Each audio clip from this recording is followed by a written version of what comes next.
जाथिनि जे सिनस्रि बेखौ मानो दिनैहाय प्रमद बर'आ दानस'जोबखोब्रा माबादि बर' बेलाय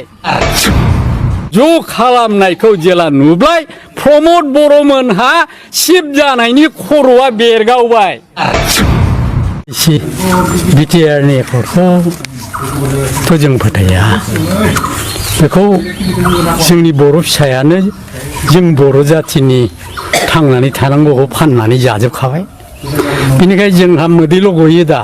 बे दिसपुराव दाउला गेसेरलायनाय बर' जातिखौ फोथांनो जों रायलायोमोन सोर मन्थ्रिया बर'आव बाद दं आं लोगो मोनैलाय चरन नार्जारि दिननिफ्रायनो उदयासल बिबोबाय उपेननि दिनाव दाउथुल' बादि जरासे थाथों बर'आ रायजोखौ लागोन होननायखौ फोथायबाय बे ककिला बालिगाव मिटिं जानायफ्रा गासैखौ मोनजोबबोबाय दुखु नांजोबबाय गासैबो अब्ला जोंहा दा रायलायनांगौ मा दं बे बिटिआरनि सुक्तियाव जोंहा लाब गैया प्रमद बर'आ एक्सुवेलि बे बर' असे ना हारसा बेलाय आं बेखौसो लुबैदों दा आं बेखौ स्पस्ट मिथिया दाबो बे असे बर' बियो बर' असे ना मा बेलाय आं बेखौनो बुजिया बिनिखायनो दुखु मोननानै दं आं बे बर' जाथिखौ मानो दिनै आन्चलिक दल हिसाबै बर' जाथिया थांनानै थानो लुबैदों बावहाय मानो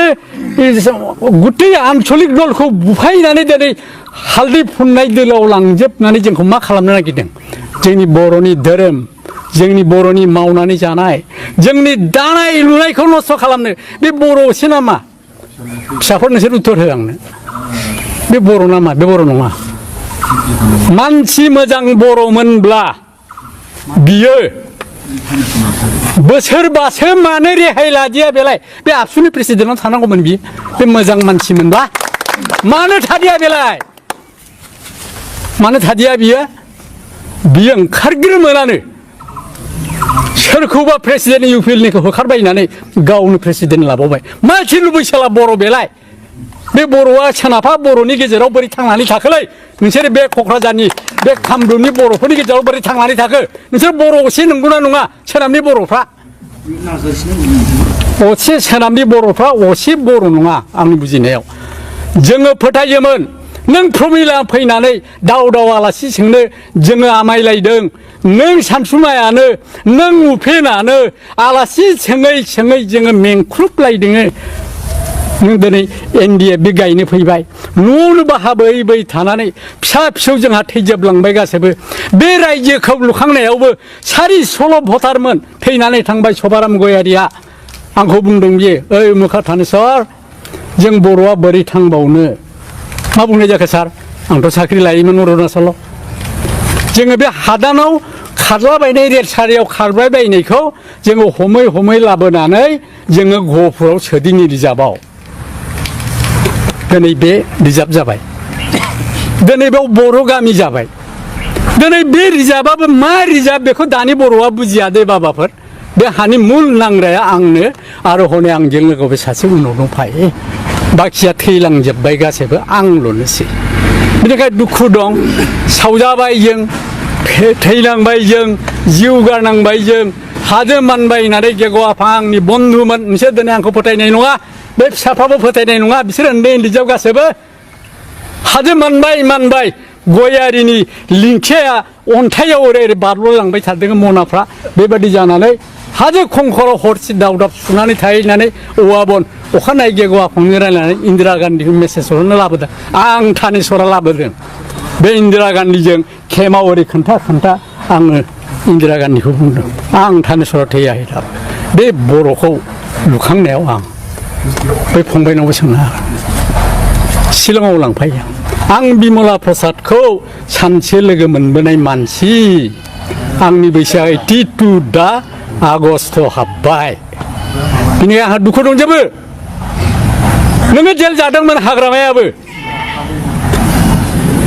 बेखौ जेलावनो प्रानेस्वरजों आंजों फरिखा होनो प्रमिला आदा लेखा नागिरना हैदोहाय नोंसोरो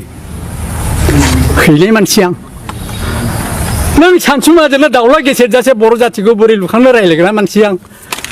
नोङो सुक्ति खालामनानै लाबोबाय सानसुमाया प्रथम सुक्ति लाबोनानै लाबोबाय थांबाय आङो 10-12 जन सेंग्राफोर लानानै बेसरखानाव ओइदिनखालि खेवगोन आदायाबो थांफादोंमोन नामा खारन आङो सरन नार्जारि समरजों उदय आसल बिबोनाय मानसि आं दुखु नांबाय उफेना एथ' सुन्दर बुंलांदोंमोन आसाम 50 दिनै बे 50खौ बर' जाथिनि जे सिनस्रि बेखौ मानो दिनैहाय प्रमद बर'आ दानस'जोबखोब्रा माबायदि बर' बेलाय मा बर' बियो 50-50 होननानै उफेना जेरै फोथांनानै गालांबाय उफेना दिनैहाय सुक्तिनि आग बेलायाव बुंबाय जेखि जाया मानो आयेननि बाथ्रायाव मोनथायनि बाथ्रायाव जायखिजाया खुन्थियाखौ पैतृक सम्पति हिसाबै ब्रह्मपुत्रखौ नोंसोरो खुन्थिया थुनानै लाग्रोदो दिनै जाहोना सोरबा NDF गायदोंब्लाबो सोरबा माबा दोलो फाथिदोंब्लाबो दिनैहाय बुखावनानै लाबोनो उपायानो गैला जेलाव थांनानै मोदै हुगारलायदों रन्जना आं जेलाव थांब्ला आदा बेबादि उफेननि खोथाखौ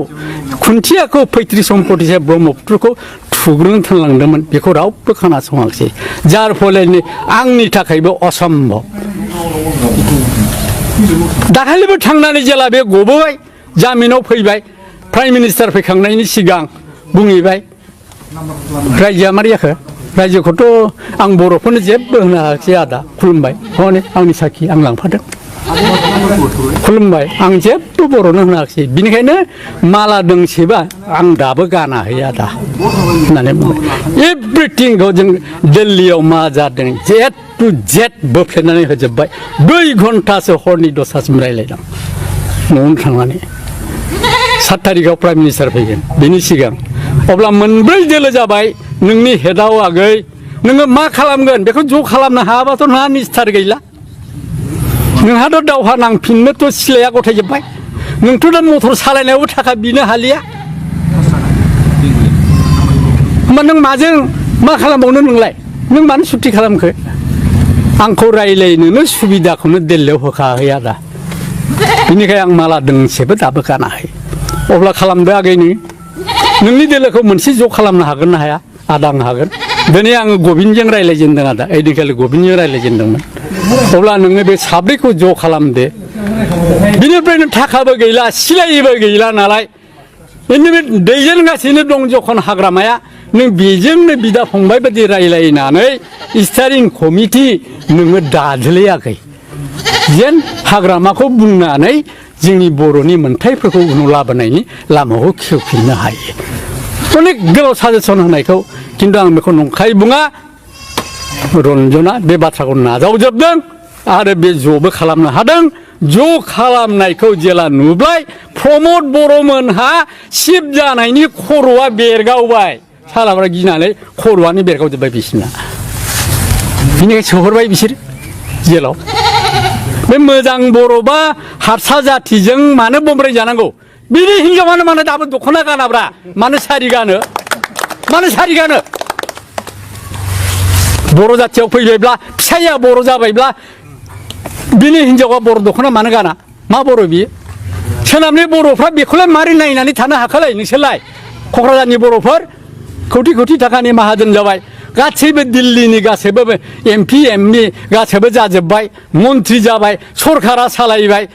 मारै सैनो हाखो बेबायदि मानसिखौ सोनाबनि बर'फ्रा बिनिखायनो जोङो सानबाय बिटिआर सुक्तियाथ' जा मोन्थाय जेबो गैखाया नोमा नोम्फा गहपुरा जाम्बा नुदों माबा बानासुर लामा हलंनि दैसिमनो नोमा नोम्फानि लामानो हनै आसाम गभर्नमेन्टआ होगासिनो दं जों फार्स्ट नैनिफ्राय बे हलंनि दैसिमनो बानासुर रडनो मानो नांगौ जोंखौलाय बानासुर जाम्बा गहपुरा जाम्बा नङा गहपुरा जेनेरेलजों नाग्लि थांनाय मेलेमसो क'क्राझारा मेजरिटि दिनसो बर' थांनानै थादों गहपुरनि बर'आ ब्रेनजों थांनानै थादों जेनेरेलजों अत गोरलै दासान जोंखौ गहपुरनि बर'खौ एसे गोरलै दासान बिनिखाय रावबो लिडारखौ जोङो फोथायनो जोंहा गोसोआव गैला बिटिआरआथ' बाद हो गुलि मार बाव जेबो गैया नोंसोर क'क्राझाराबो इमप्लिमेन्ट जेबो खालामनो हाया आं बुंदों जुदि प्रमदआ जुदि बोसोरबासो गेप्स खालामनानै जुदि मावनो हास्थायोब्ला माबा मोनसे जागौमोन जोंनि नुहुरनायाव जोंथ' जाम्बा नङा बे बर'खौनो आङो रायजो खांदों सोरखौ लोगो मोनबोआखै आंनि जिबनाव माने आं रायज्लायनो बाखासै नोंसिनि सिगाङावबो रायज्लायनो बाखासै दुखु दंजोबसै नालाय रायज्लायनानै जेबो लाब गैया सोदांनो